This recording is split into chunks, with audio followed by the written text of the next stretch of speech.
ଆମର ନରି ବାବୁ ଯେ ଆମର କଳାକାର ଅଛନ୍ତି ସେ କେସ୍ କରିଛନ୍ତି ପ୍ରଯୋଜକ ନାଁରେ ତେଣୁକରି ସେଟା ଆଇନ ବୁଝିବ ଆମ ମାଲିକ ତରଫରୁ ଆଜି ତାଙ୍କୁ ବୟକଟ୍ କରାଗଲା କାହିଁକି ଯେହେତୁ ସେ ଆଗରୁ ଯଦି ଆମମାନଙ୍କୁ ଜଣେଇଥାନ୍ତେ ଭଲ ହେଇଥାନ୍ତା କିନ୍ତୁ କେସ୍ ପରେ ସେ ଆମମାନଙ୍କୁ ଚିଠି ଦେଲେ ଯୋଉଟା କି ଆମ ସଂଘ ନିଷ୍ପତ୍ତି କଲା ତାଙ୍କୁ ଆମମାନେ ସବୁଦିନ ପାଇଁ ବୟକଟ୍ କରିବା ପାଇଁ। ପିୟୁଷ ତ୍ରିପାଠୀ ସେ ବିବାଦ ମଧ୍ୟ ଆପଣ ଆଲୋଚନା କରିଥିଲେ କୋଣ ହେଲା ପିୟୁଷ ତ୍ରିପାଠୀ କଣ କରିବେ ଦୁଇଟି ପାର୍ଟି ତାଙ୍କ ପାଇଁ ଲଢେଇ କରୁଛନ୍ତି କୋଉ ପାର୍ଟି କିଛି ପିୟୁଷ ତ୍ରିପାଠୀ ଆଜି ମାଲିକ ମହାସଂଘକୁ ଗୋଟାଏ ଚିଠି ଲେଖିଛି ଯେ ଲେଟର ଦେଇଛନ୍ତି ଯେ ଆଗାମୀ ଯୋଉ 2025-26 କୌଣସି ଯାତ୍ରା ପାର୍ଟିରେ ସେ କାମ କରିବେନି ତାଙ୍କ ଦେହ ଅସୁସ୍ଥ ଥିବାରୁ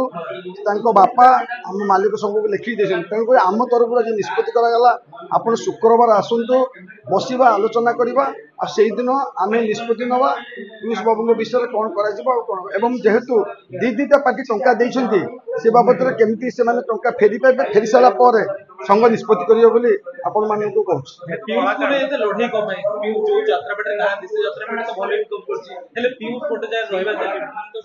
ନାଇଁ ପିୟୁଷକୁ ଲଢ଼େଇ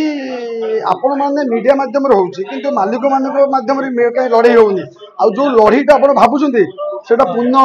ପୂର୍ଣ୍ଣଚ୍ଛେଦ ପଡ଼ିବ ଏଇ ଶୁକ୍ରବାର ଦିନ ପୂର୍ଣ୍ଣଚ୍ଛେଦ ପଡ଼ିବ ଏଇ ଶୁକ୍ରବାର ଦିନ ଆପଣମାନେ ଜାଣିବେ ଯେ ପିୟୁଷକୁ ନେଇକି ଲଢ଼େଇ ହେଉଛି କି ପିୟୁଷ ପାଇଁ କ'ଣ ବିଚାର ହେଉଛି ସେଟା ପୂର୍ଣ୍ଣଚ୍ଛେଦ ନିଶ୍ଚିତ ପଡ଼ିବ ତା ଭିତରେ ଏବେ ଆମେ ଆଲୋଚନା କରିବାଟା ଠିକ୍ ହେବ ନାହିଁ। ନାଇଁ ନାଇଁ ନାଇଁ ନରି ପଣ୍ଡାକୁ ବ୍ୟାନ୍ କରାଗଲା ନରି ପଣ୍ଡା କିଛି ତାଙ୍କ ଭିତରେ ତିକ୍ତତା ହେଇଛି ତେଣୁ ହୁଏତ ନରି ପଣ୍ଡା ବ୍ୟାନ୍ ହେଇଛନ୍ତି ସମୟ କେବେ ଯଦି ମାଲିକମାନେ ପୁଣି କ'ଣ ପୁନର୍ବିଚାର କରନ୍ତି କ'ଣ କରିହେବ ସେ କଥା ଏବେ କହିହେବ ନାହିଁ କିନ୍ତୁ ଯେହେତୁ ସେ କେସ୍ ମ୍ୟାଟରଟା କେସ୍କୁ ଯାଇଛି ନରି ପଣ୍ଡା ବ୍ୟାନ୍ ହେବା ନିହାତି ଆବଶ୍ୟକତା ଥିଲା।